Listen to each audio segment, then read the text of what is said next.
one of the biggest mistakes that couples make is they think they wait to go ask for help when the conflict level is escalating or has escalated to a really, really bad level. They're in what therapists would call high conflict. Welcome to the Believe, Be Real, Be Bold podcast. My name is Dave Glazer in Denver, Colorado. Wanted to welcome you to the podcast where we explore the Enneagram, attachment styles, and love languages to help you show up as your most authentic self in modern relationships. Each week, we invite an expert guest to come share their tools, tips, and knowledge for you to show up authentically as you date in the modern world. If you enjoyed today's episode, please share it with one person. Leave us a 5-star review on your favorite podcast platform and leave a written review so that we know how we can serve you best in future episodes. Welcome to the community, and I'd like to introduce our topic of the day. Geoff Laughton is a very good friend of the podcast as he's a returning guest. He's also the 2-time national best-selling author and known as your relationship architect. To give you a little bit of context for today's episode, I was a member of Geoff's men's group called The Evolving Man for about a year. And we discuss how conflict is a good thing when it comes up in a safe container such as men's group work. To round out this recent conflict series that we've done on the podcast, it was perfect timing for me to bring Geoff Laughton back as a guest of the podcast. We were able to dive a little bit deeper into how that conflict originated in the men's group and what it was that I took away as an opportunity of gratitude in the years since I've been a member of that group. Additionally, I surprised Geoff during this episode by pretty much hitting record as soon as he jumped onto the Zoom recording. So for the first part of this conversation, you're getting a very authentic version of a couple of guys catching up, talking about life, love, and the pursuit of our most authentic masculine selves during a pandemic. If you're looking for a little more support in your relationship or you're thinking about getting back out there, join us for a completely free live virtual event where I'm inviting a previous guest from the podcast, modern matchmaker Abby Rosenblum, a Denver local, who's going to attend our weekly group meeting and offer up a ton of suggestions on how to date during a pandemic, whether it's online, through social media, or organically at the grocery store, at the gym. I mean, who knows where you can meet somebody nowadays. But as we creep up on Valentine's Day, I wanted to offer a resource for our audience to come join our small group experience, absolutely free, for a live open house virtual event Tuesday, February 9th at 7 p.m. Click the link in our bio to sign up for free today. Without further delay, let's get into today's episode with Geoff Laughton. So, how are you? I'm really good, thank you. Great to see you. Likewise, it's been a while. Yes, it has. Probably last spring, maybe April, May, March, Right. April, somewhere in there. Was that right before the pandemic, or is that the year? Right after. Okay. Because we were talking about what nice guys were experiencing during the pandemic. Oh, right. Okay. Mm-hmm. Yeah. So what came up for me is that I want everything to be nice and easy and smooth. And if I'm a good boy, then everything will be nice and easy. And the pandemic slapped me in the face and reminded me that that wasn't the fucking truth. Nope. I was gonna say, good luck with that. Yeah, we have this idealized vision in our brains of what relationships, work, life, and family and love will be all about. Yeah, agreed. From a few things that I've seen on social media, are you in a new relationship? I've been in a relationship for about 4 months now. It feels really good. It's probably the most conscious relationship I've ever been in. My partner is very self-aware and very in tune with what we both want out of this life. That helps. And her name is? Her name is Jess. Well, I'm happy for you. Thanks, man. Yeah, we just bumped into our first little bit of real conflict. Mm-hmm. It's been a humbling and an honoring experience all at the same time, where it's definitely teaching me how to listen and teaching me how to communicate really, really well. Mm-hmm. Sweet. So I'm grateful for it. And how's work been for you? Work has had its ups and downs. A lot of exploration on my side about what my purpose is in life and how I can achieve that best. But having really good conversations recently with a new marketing team that can partner up with and help me out, who's specific to the fitness industry, which would be really helpful. And that's always been my biggest struggle, as a lot of business owners can relate to, that finding new clients is the journey.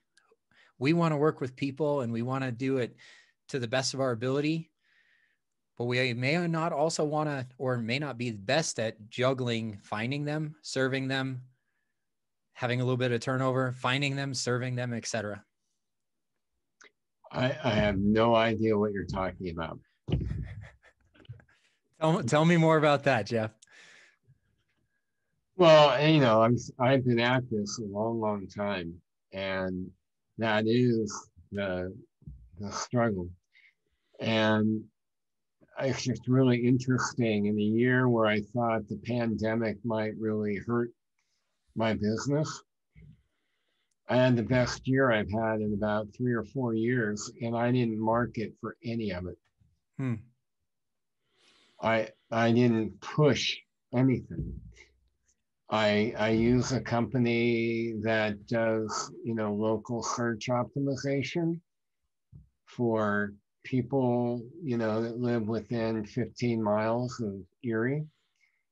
And that has been the singular most successful marketing thing I've done in 25 years.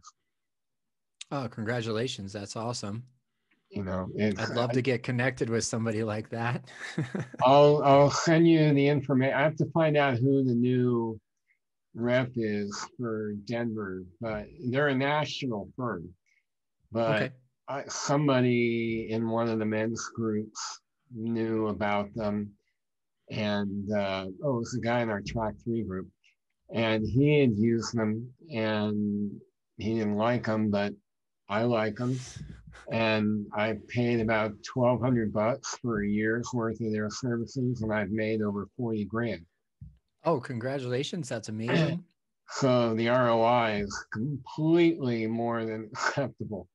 Yeah, I would do that. I would do that every year for the rest of my career. I'll send you their info. Thank you. That would be great. Big help. Yeah, I've been really, really happy with them. But another part of it has been for me, and I think for TEM as well, I just decided that, I have my name out there, but I'm not, and I've only done marketing stuff that really I was inspired or moved to do. If it was an idea or an option that was my ego going, fuck, I need to market, what should I do? No pass, wouldn't do it. So people would invite me to be on podcasts for, internet summits. If I wasn't feeling it, I wasn't doing it. And I've done very little social media in the last 6 to 8 months because I think social media is the fucking Antichrist. It can be definitely detrimental to our mental health and our emotional health when not used in an appropriate way. Well, right. And the problem is if you've seen The Social Dilemma, it isn't happening in an appropriate way enough. So I'm just excited to kind of leave it up to God and my intuition. And it's been working. That's phenomenal. And in your men's groups, what are you seeing as like a common theme coming up for men in the last year? What do I want to do when I grow up? I turned 40 since we spoke last, so I can relate to that wholeheartedly. Yeah, I mean, how old was I when I finally figured that out? I was 38. Okay, so I'm And right on track. I've had periods where now it's about how I know what my purpose is. And periodically I'll get inspired or restless to look at, is there a different way or a different avenue that I want to explore that in? So what do I want to do when I grow up? What do I need to be able to have that? And how do you deal with women? Okay. Yeah, all questions I've asked myself in the past, probably since the first time that we met, maybe a little bit before that. So let's talk about a man's purpose really quick. Because I just finished reading The Way of the Superior Man for the second time. And I always recommend, if you get stuck in a place in your life, just go learn something. But I needed to learn. I'm kind of hard-headed, so I like to learn lessons the hard way a couple of times and then learn what I'm. And one thing that David Deida says in that book is that a man may actually move on from one purpose to another, because it's like, okay, I checked that off my list. I accomplished what I wanted to accomplish there. And what I heard you say is that, like, I might have a new avenue of how I go about the same purpose, but what it's doing is it's evolving. Yeah. I think, well, I mean, I can only speak for myself, and for a few of my longtime male friends that are dear to me, the ego wants to have something new and shiny to play with. And that, like a podcast, that happens, in a number of ways. And what I've been finding for me is, near the end of last year, my ego was wanting, actually what my ego was telling me is, on top of having the best year I've had in a while during a pandemic, still was like, am I avoiding something, or am I playing it safe here? And I really got that, no, like TEM and your relationship architect, all the work I'm doing is still aligned with my purpose, which is empowering love in action. And I'm doing that with both companies. And that the thing that was really ready for me to evolve was playing it less carefully, just being bolder with it. And letting, really working on letting go of my attachment to caring what anybody thinks about what I have to say or who I am. And, I'm getting older. I just turned 63 last Friday. Happy birthday. Thank you. And I love birthdays. Yeah. I had a good one. And I think maybe I've hit a place where the expression of my purpose has to keep my heart alive. That has to be a big part of the fuel. And I'm also, I've gotten old enough, for me anyway, where I want to make the most use of what God gave me with whatever time God's giving me. And so under that kind of constraint, I don't really have the luxury of giving a shit what people think of me. The people are going to hire me that want to hire me. The men are going to come to TEM, and TEM has grown phenomenally in the last year, both in numbers of men and just the quality of the work that's happening in the groups and at different levels.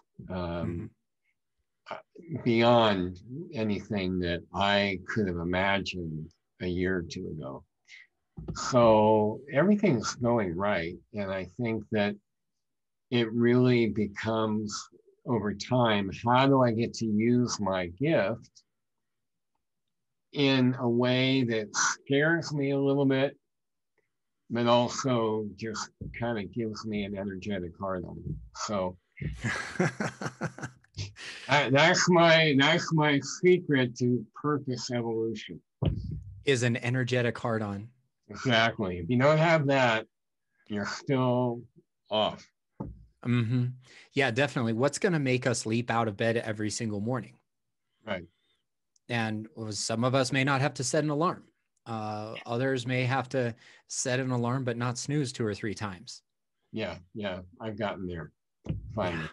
Yeah, finally. Which so you're saying really, there's a chance. Oh, yeah. Well, and really, Mark and I were talking about this morning. Another thing that's made a difference in what I can bring to living my purpose really was when I started working out 2 years ago. Mm-hmm. I work out every day, and it's changed my life in every level. Not that you don't know what that's all about, but that I feel that. Yeah.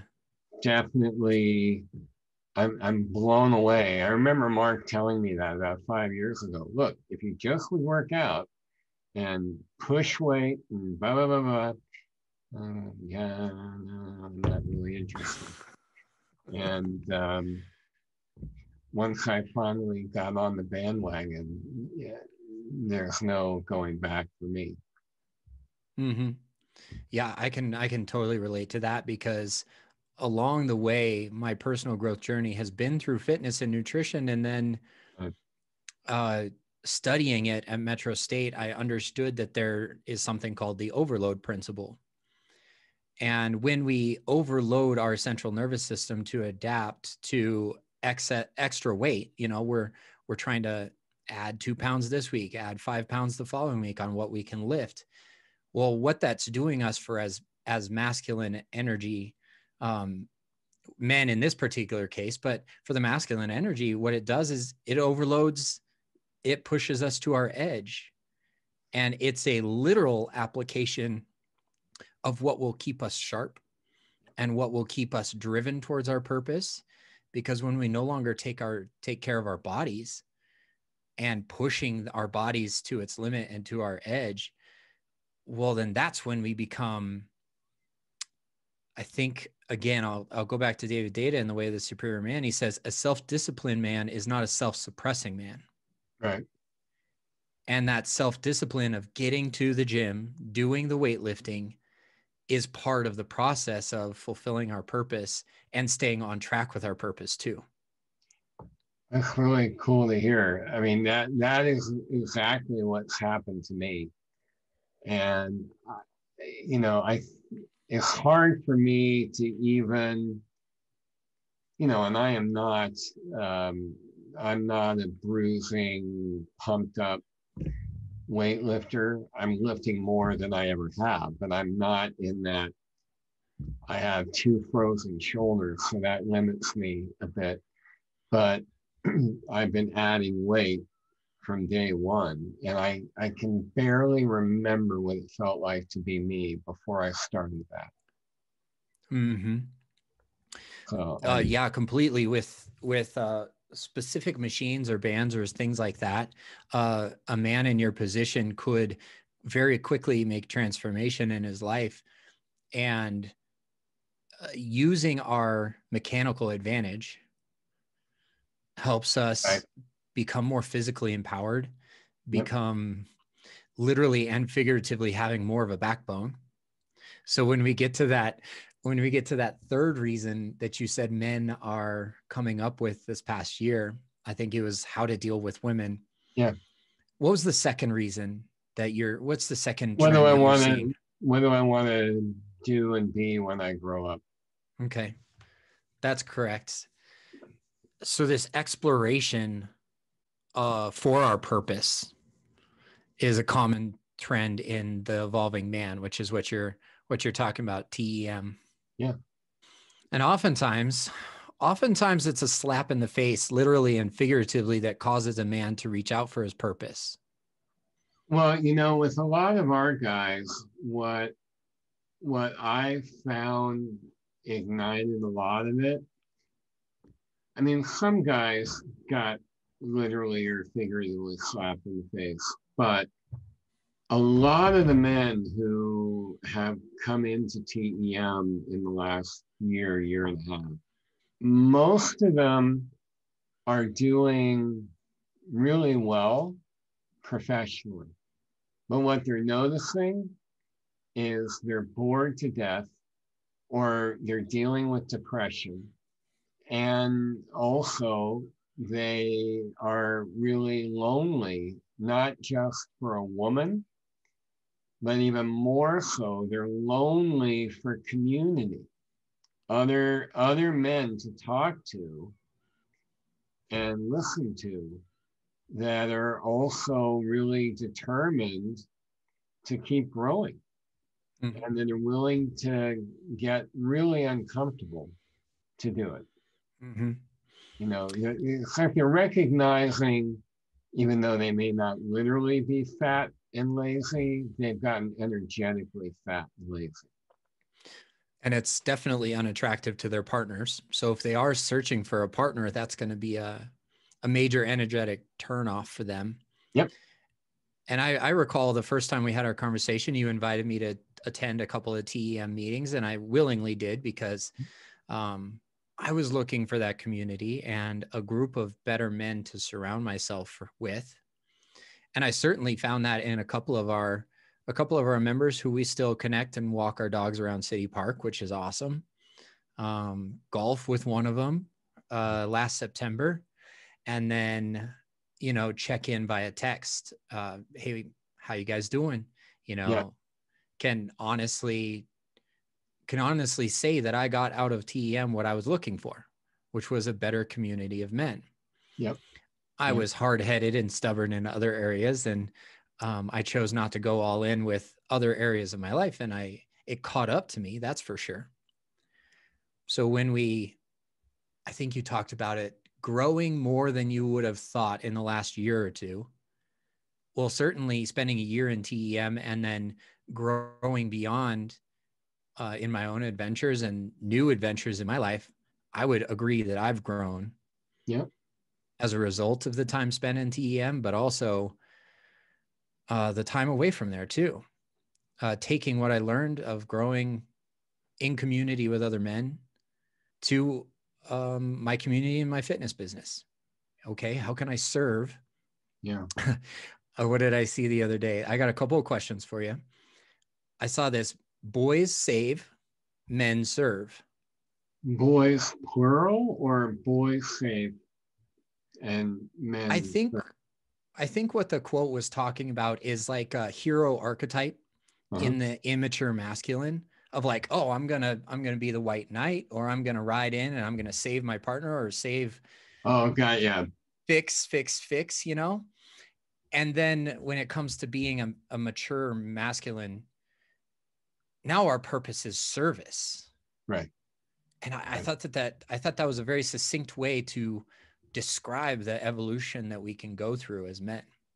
And that totally, that was my whole relationship MO from 16 to about 25.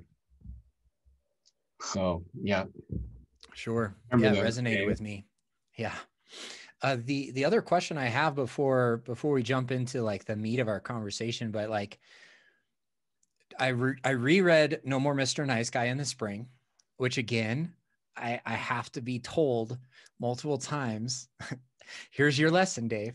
Yeah. And I know that we're encouraging men to find a community of other men who are going to call them forward and support them and love on them in the way that they need to be loved. And yet there's one little mention in No More Mr. Nice Guy by Dr. Glover where he says, and yet don't take the community's advice as like the law. Right. what we're looking for in men's group, in my experience, is like, I'm looking for feedback and I'm looking for shared experiences Yeah. so that I can pursue my own truth from that point on, as opposed to like, here's what we think you should do as a group, as a collective, and we want you to go out and do that. How does that land with you? Well, lands is true. We run into this with some guys where, some men are prone to take what they hear in group or in between groups as, oh, this is what I have to do. And, if you bring something to the men and every other man in the group sees the same thing. We've had guys in that situation where every man had the same read about whatever he was bringing up. Not so much about what to do about it, but like, okay, what's really happening here? So if the majority of the guys in the group are going, your feet really are purple, and you're hanging on to, no, they're blue because your ego is hyper attached to being right about everything, well, then you're pissing away a phenomenal opportunity. But the way that I lead my groups, and I know Mark does this more now, it's like the men reflect and reflect and reflect. And then if a guy wants feedback about, well, how do you think I ought to work with this? Between me or Mark and the other men in the group, we'll give them our take, but we always say, this is what we're getting. And we always put it back to take everything you've heard here and what fits for you or makes you a bit uncomfortable and you think it might fit, then what do you have to lose by trying it? Mm-hmm. But if you're hearing something, anything that your entire body is going, no, and it's really body more than mind, then take the best and 86 the rest. Got it. Is the way I look at that. Mm-hmm. Even when I coach people, I can tell people what I think they could try or what I want them to do as homework to see, if more awareness or more change happens. But I don't let my clients turn me into their daddy. That would be irresponsible. Mm-hmm. Mm-hmm. So I don't know if that Yeah, I answers can the question. No, I like it. And it brings, what that brings up in me is influence, receiving influence from other people. And what I love about men's work is that it's kind of like a laboratory. Yeah. Where, like, if I'm attending my men's group meeting and I bring the truth to the table, or the truth as I see it, it's almost like an experiment of like, okay, how full of shit am I here, guys? Like, I'm going to put out this truth and I'm going to receive the reflections back. And then when I ask for that feedback, that's when I can take influence from other people. Right. Or I can feel that in my body of like, oh, I do need that influence right now. That was actually a really good point that I heard from some other man in my group relating back to me. Right. And then what that does for me is it helps me receive influence and take that experiment, that laboratory, to my partner. And it's not fresh. It's not new. I'm not looking for answers. I'm not looking for solution. I'm not looking for it to be fixed. Yeah. I'm sharing my experience because it's not the first time that I've said it out loud. Right. And therefore, like, for me, it just doesn't carry the same amount of shame that I was holding on to before I went to men's group. Yeah. Yeah. Yeah, absolutely. I don't know, man. You might want to dip your toe back into one of my groups in Denver that you might enjoy. I definitely got that rubbed you the wrong way. a lot. I understand why that is. And I've done a lot of processing, both in the year that I was in TEM, because I want to reiterate why I was there. Yeah. I was there to build better relationships with men, because being reinforced with that goal by, Dr. Glover's work says that nice guys don't have male friendships, and they kind of fear them. They kind of put up the wall against male friendships because they don't want to be seen as full of shit. And they're also afraid of other masculine energy, and they have this masculine wound. And I certainly had it. Absolutely. Mm-hmm. And that's something that I discovered through the process of, okay, giving myself the time, a full year of working with men for the sole purpose of building better relationships with men. And I definitely achieved that goal. Yep.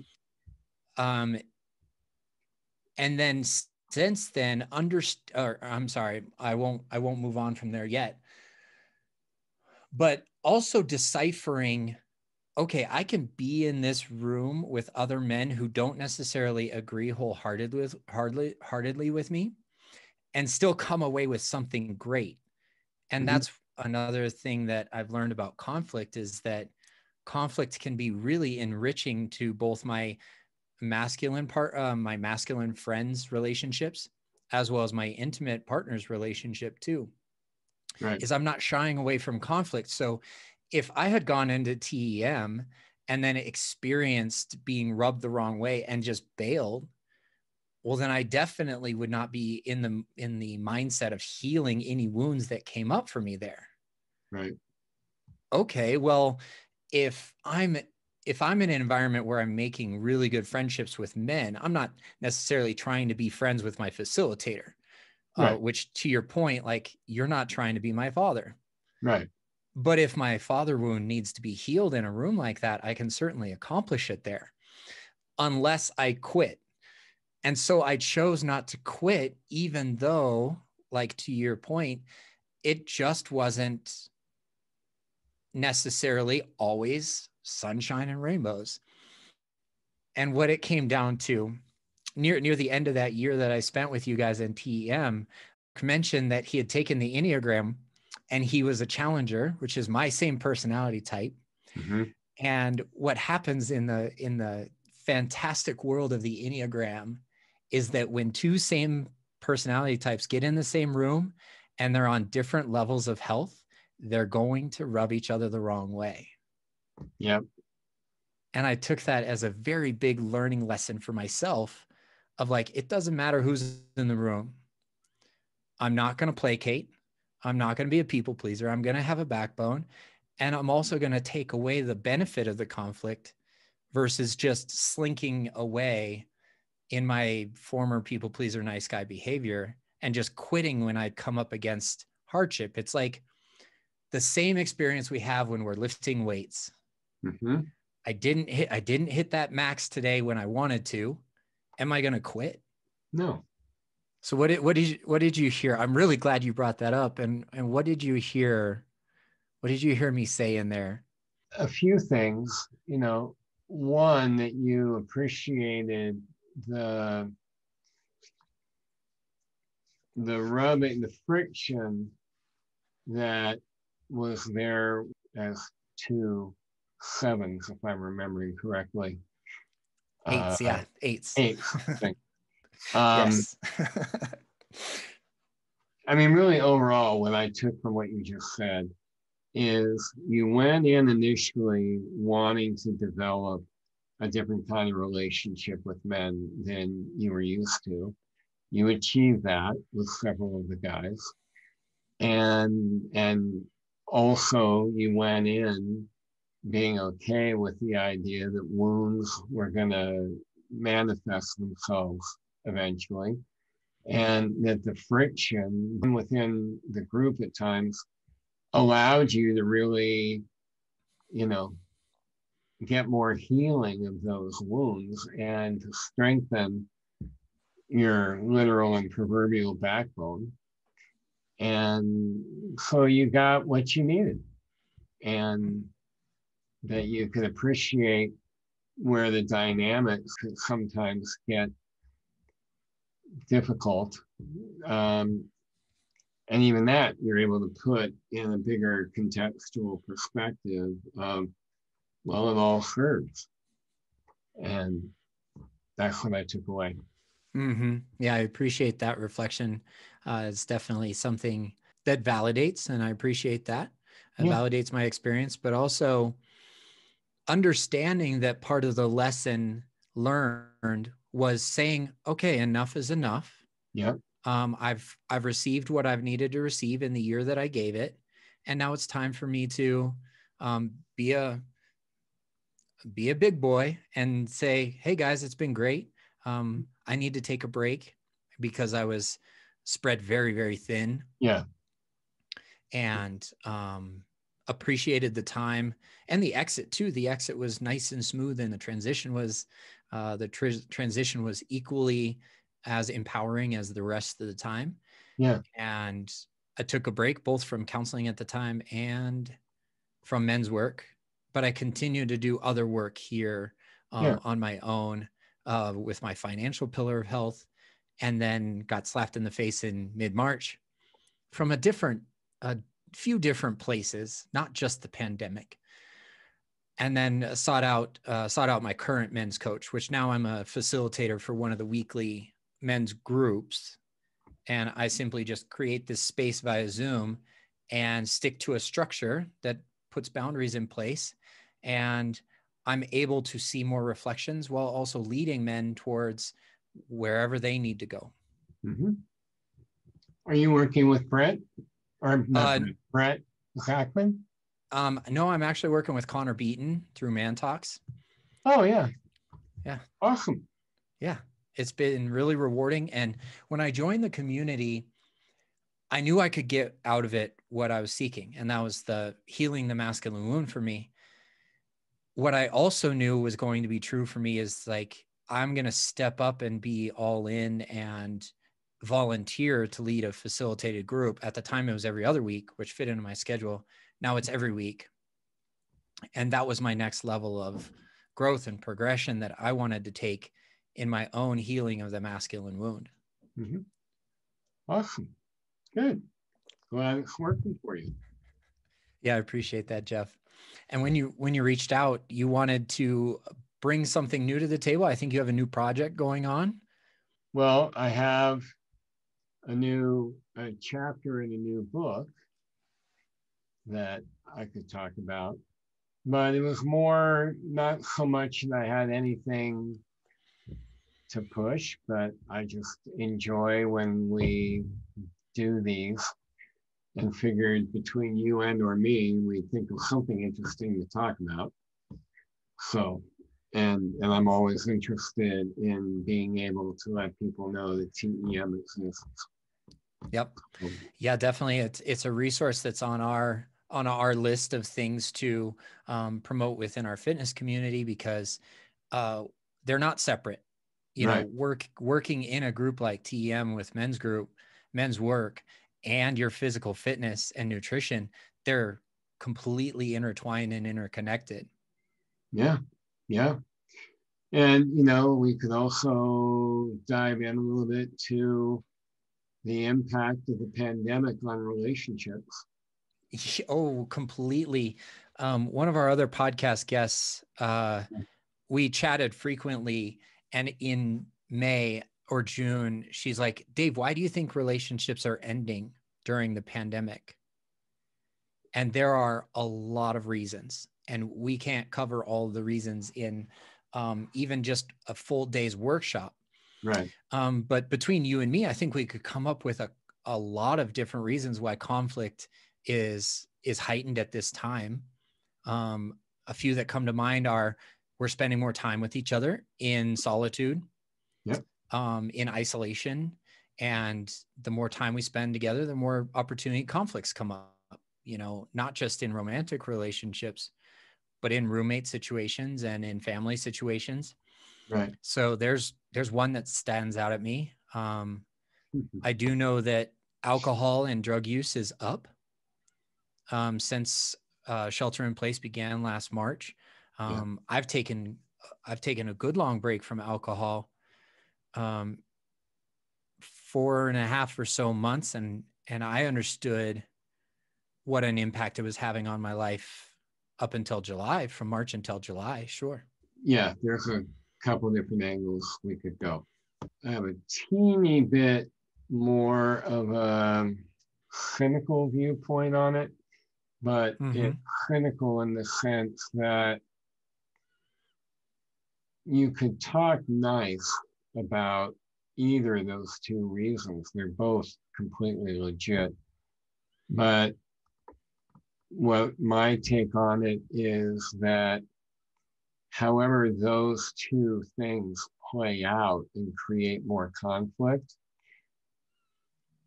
the real problem isn't either of those things. It's what those things are revealing that's been covered over for God knows how long. Yeah, good point. You know, that on average, most relationships exist on a bed of denial, withholding, and avoiding. Yeah. So throw two people or more when they have kids. I've actually helped more people split up in the last several months than I have. It didn't start that way. But there are people who came in and over the course of our work together realized, well, we probably waited about 5 years too long to get help. I hear that's really common. Yeah. Yep. So that's an interesting topic we can talk about too. Yes, definitely is when to reach out for help before the problem really surfaces. And now that we're discussing it, denial, avoidance, and we could go back to that self-suppression line from David Deda's work and talk about how alcohol is a self-suppression, where it is covering up what's lying underneath the surface within a relationship like you're talking about. It's been a relationship worth of years, and 5 years too long before we seek help from a third party who can mediate and reflect, be another container, right? So you have his truth, you have her truth, and then you have the actual truth, and then the person who's mediating can sift through the BS on both sides and find the truth, and come to some middle ground. I love the work of the Gottman Institute and their highlighting of how to handle your partner's emotional calls for attention or for validation or for affection or whatever that may be. Well, and then I think there's also the element of the conditioning of so many men that it's not okay to ask for help. It's not okay. I had a couple in here on Saturday that I've been working with for 4 months now, and they've been together for 18 years. And they hired me to help them. I told him exactly what he was going to have to work on and work with. And he didn't do any of the work. She did every single thing that she was given to do. And out of that, she really realized, I can't be with somebody who doesn't care enough about himself or us to do the work that it would take for us to heal. It's not that she hates him. And, they have 2 little girls. Sure. And so they were in here Saturday talking about the divorce settlement.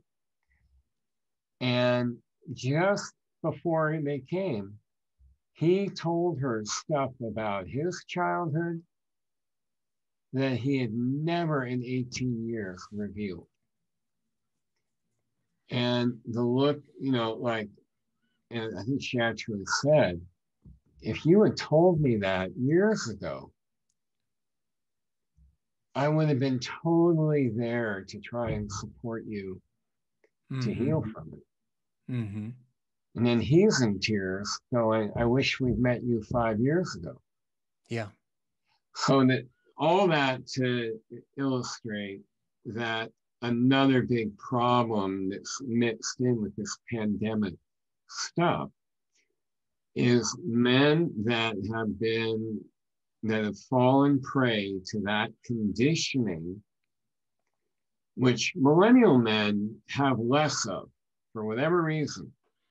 But certainly, the older generations, guys that are in their mid 40s and up, they had that conditioning that I got to be able to handle it myself.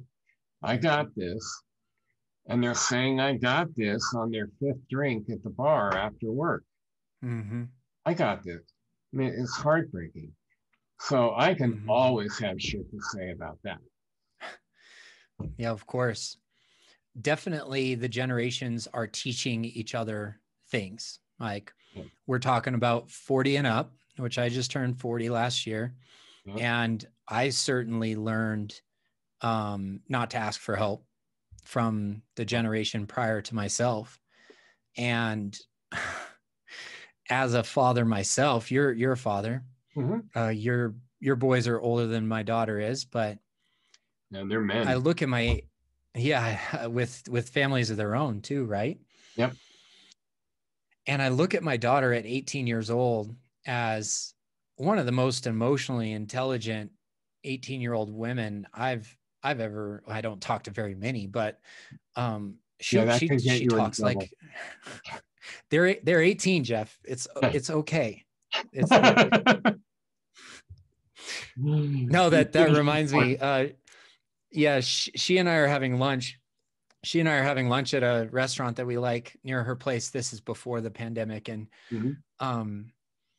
and we're on witty banter terms now that she's an adult. And she busted me checking out the waitress, and she's like, "Dad, that I graduated with that girl," and it kind of like reminded me of like, okay, you're 40 now, your daughter's 18.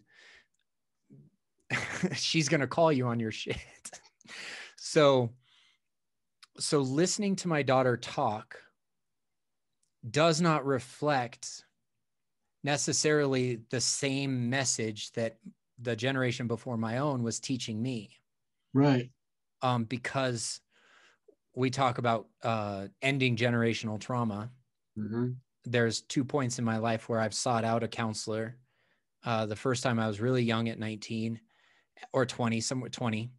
And then the second time when I was more like 36 going on 37, because I needed it. I knew I needed outside eyes on my life.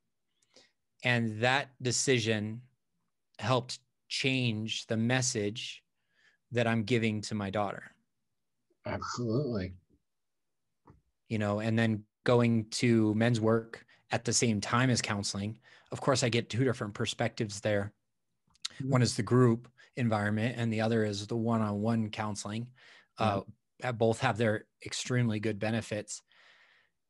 And what comes up for me when you say men are taught that it's weak to ask for help. And I reached out to a former client of mine last week. I'm like, hey, I'm looking for a new marketing professional in my business. Who do you have to recommend? And that conversation that stemmed from me asking for help, no, she can't help me. And she doesn't really have anybody off the top of her head to send my way, but she's on the lookout for me now. Right. But the conversation that ensued from a professional former client of mine was the most help that I could have asked for from the universe to like pour into my heart and reinvigorate me into my mission and my purpose, because I have options now. When I hold things in with shame and embarrassment and fear, and I never speak to it, I don't have options. My options are very, very limited to what I can come up with as a solution for myself. Right, which is kind of like asking the fox to guard the hen house. Yeah, we're gonna. So you've got options, my man. You can ask me anything you want. Oh wow, the potential is limitless here. What do I narrow it down to? Um, when is the right time for a couple in a partnership to reach out for help? Sure, we can start there. Probably when they start asking that question of like, "Hey, do you think we need some help here?" Yeah. So do you want to kick off the interview with that? I think we're going to round out the interview with that, brother. We've been interviewing the whole time. Oh, have you been recording this the whole time? Yeah. Oh, all right. Yeah, I think it's been a lot of fun and authentic and Great. Okay. Um, I'll work on my transparency over here. yeah, I could have said some really bad things, and um, all right. So I'll answer your question. One of the biggest mistakes that couples make is they think they wait to go ask for help when the conflict level is escalating or has escalated to a really, really bad level. You know, they're in what therapists would call high conflict relationships. And, you know, when you get to that point, not only are both of you miserable, but if you have children, you're doing incalculable damage to your kids. Mm-hmm. So, what I think is one of the best, there's a couple, three signs that you ought to be considering getting some support from an outsider.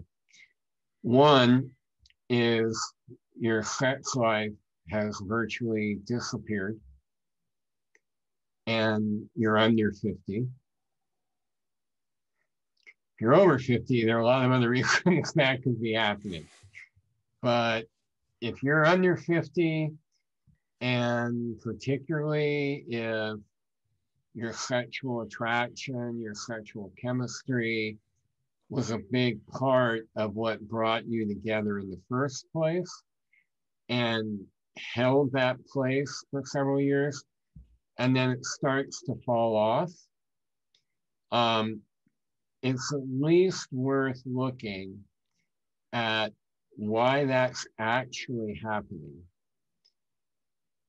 above and beyond things like you might have 2 or 3 young children at home. And sex doesn't have to disappear when that happens, but you definitely have to get more creative. And you have to do what innumerable people have complained to me about whenever I've suggested this, which is schedule it. Mm-hmm. I don't want to have to schedule sex when you both have a full-time job.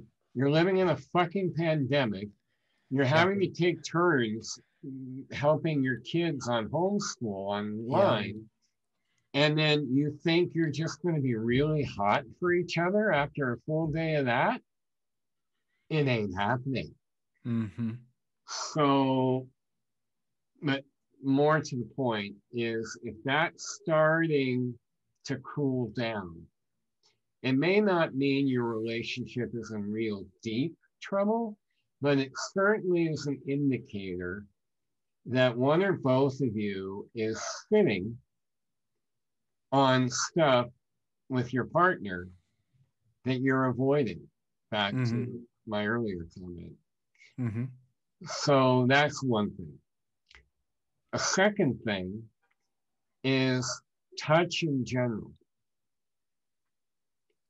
You want to be looking for how many days have gone by where you get up and you see each other for the first time in a new day, and you say hi, and you start immediately talking logistics, and there's no sustained eye contact, there's no coming over and hugging or kissing, there's no hand holding anymore when you go to the movies, when the times come again. Well, here, I went to a movie yesterday with my wife. So, no kidding. What's oh that yeah, like? it was awesome. Were you the only two people? There were only 8 of us in the entire theater. Yeah, so worked for me. Yeah. I'll tell you a funny story about that when you're done. But looking for, I realized that there was stuff with Sarah and I when I suddenly woke up to, I wasn't initiating a lot of just pure non-sexual affection. Noticing that it had been a while since we both woke up at the same time on a Sunday and we just cuddled together or had sex or both. But we always used to cuddle together. And I started noticing, wow, that's been a long time since that's happened. So it's really, it's the early indicator of you're already pulling away and disconnecting from each other. So that's a second sign. A third one is when you make work more important than your partner and your kids. And you find yourself, this was one of mine when I was in my 30s. I was a workaholic. So I totally justified not spending time with our youngest that we had together. I have a stepson, but the son that we had together, he always wanted to connect with me when I would come home. And I kept my nose on a computer screen working even after I'd already worked for 9 hours. So that was a sign.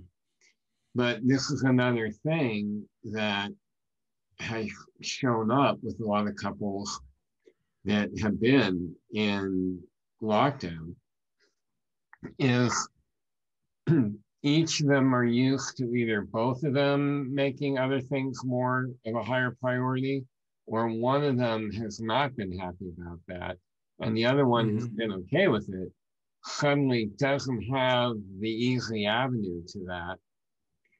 And so then that brings up all the stuff that hasn't been dealt with. And then lastly, I'd say the other sign that you need help is when you stop being respectful to each other. Yeah. Contempt is one of the 4 horsemen of the apocalypse from the Gottmans. Yeah.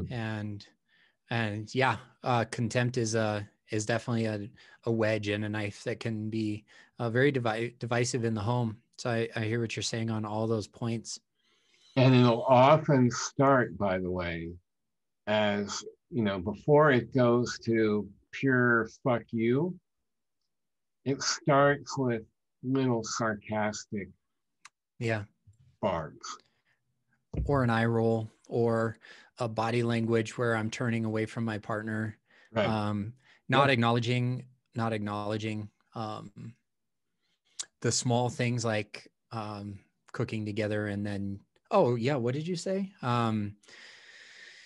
And then your physical affection that's not necessarily sexual, to put a perspective around that only takes 2 to 5 minutes research based in the morning or before you leave for the day or when you come home from the day. So 2 to 5 minutes of sex or affection. You just recounted me at 16. Oh, you were having sex at 16? Yep. Not I. Yeah. I grew up in the Bay Area. Got it. No, we're talking about affection of the kiss hello, the kiss goodbye, the hug hello, the hug goodbye. 2 to 5 minutes is not a lot to expect or to ask for from your partner. That's a very reasonable request. Totally. And when either or both of you are blowing that up, if you're feeling like that's an imposition, it's a sign that the relationship is sitting on a landfill of God knows how many upsets that the couple has had with each other that have all been, we were talking about No More Mr. Nice Guy, stuff that was swept under the rug. That eventually becomes a resentment. Yeah, or a passive aggressive, fuck you, I'm not going to give you any attention, because you're still pissed at him or her over something that you've never talked with them about when the upset originally happened. Yeah, you asked me about my new partnership, and one of the things that I enjoy the most, and I'm also most surprised about, is that there's nothing off limits for her. She'll say it. Yeah, she'll bring it to the table, and like, okay, I'm starting to understand that that's your communication style, and I'll either step up to it or step out of the way, because I haven't formed that backbone that we've been talking about. But definitely have earned the respect and helped create that as a safe place and a container for the relationship to grow. And it's been really rewarding for me personally. Yeah. And when you talked about going to the movies with only 8 total people in the room, I was chuckling because I a long time ago, maybe 3 years ago now, I went on a date, third date, I think, to the movies. And it was a god awful movie. And there's like 5 other people in the theater, and the way that the date was turned around, because a bad movie, sitting in silence through it can be an awful experience for one or the both of you. Been there. Yeah. And like, honestly, she talked over the movie the whole time, and we made fun of it and we enjoyed ourselves. So made light of what could have been a really bad situation there. Yeah. So I had to chuckle about like, are we going to movie theaters nowadays? Yeah. Well, they just opened Friday. Okay. So we felt pretty safe. And with the reservation system and reservations and masks at all times and all that. Okay. But your story about your third date with that previous flame, it was more of a fizzled out than it was a flame. Yeah. So it just reminded me that to this day, so in 2 weeks, Sarah and I are celebrating our 39th anniversary of being a couple. And one of our first dates was to go to a movie. And all these years later, all I have to do when she gives me a hard time about a movie I pick and she doesn't like it, all I have to say is, remember Dr. Detroit? Now, probably most of the people watching this have no idea what that movie was. But I certainly don't. It was a movie with Dan Aykroyd in the early 80s, and it was so bad. And that was your first date? Wasn't our first date. If that had been, I don't know that there would have been a second. But we were probably, 4 or 5 months into being together. And she thought that would be a really good movie. And I thought, and I was right. I have been wrong on many films, but anyway, we digress. Yeah. The topic of who picks the movie comes up a lot in our community over here. And as a reminder to the guys listening, man, it doesn't matter what movie you pick, just pick one, because you're taking the lead in the relationship. If she doesn't want to watch it, she'll let you know. Women are most likely not going to sit through something that they're not interested in. But what they crave, what they're really looking for is leadership. Yep. And that's a little thing that goes a long way. Just pick the fucking movie, guys. Right. And that's there's a book out that I highly recommend to people. That was written by a guy that actually helped save the marriage of Dr. Robert Glover. Oh, no kidding. Yes. Because Dr. Glover was being too much of a nice guy long after writing the book. So don't forget, really? ladies and Okay. gentlemen, just because you write a book doesn't mean you have your shit together. That's I right. can attest to that with my own. So anyway, I've been saying that for 2.5 years. Just because I host a podcast on authentic dating doesn't mean that I get it right. Right. I'm human. Exactly. So the book is called The Masculine in Relationship. I just ordered it off of Amazon. Yep. By GS Youngblood. Youngblood, that's right. Yeah. Such a great book. And he kind of boils things down to what your average woman wants is a man that embodies 3 elements of what he calls core masculinity. Mm-hmm. One is the ability to respond instead of react. Okay. The second is create structure. And the third is create safety. So what you were just describing is part of creating structure.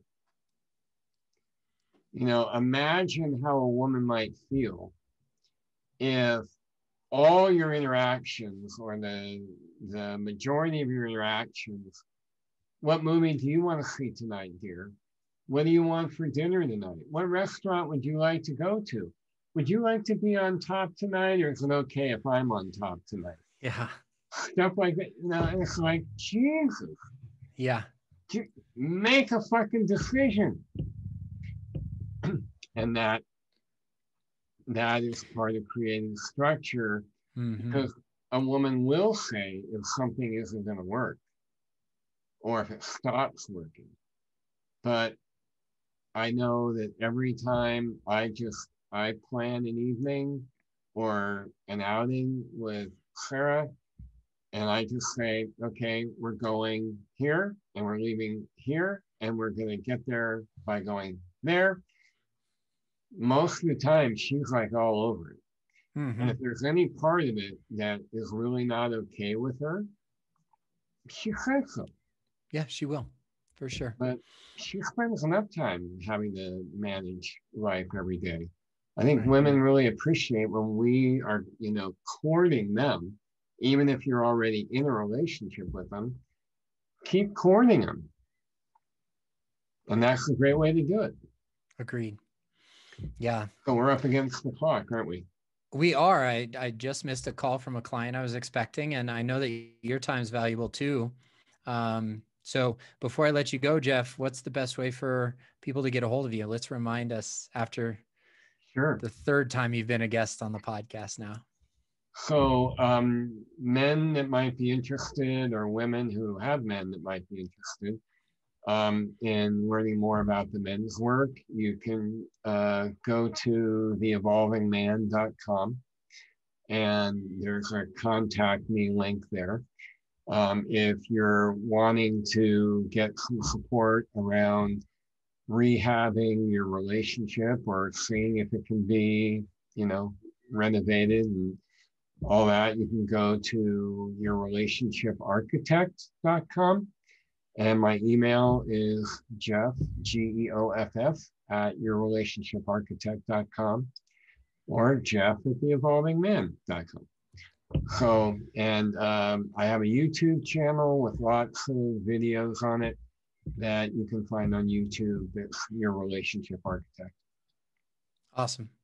Thanks again, Geoff. I really appreciate the conversation today.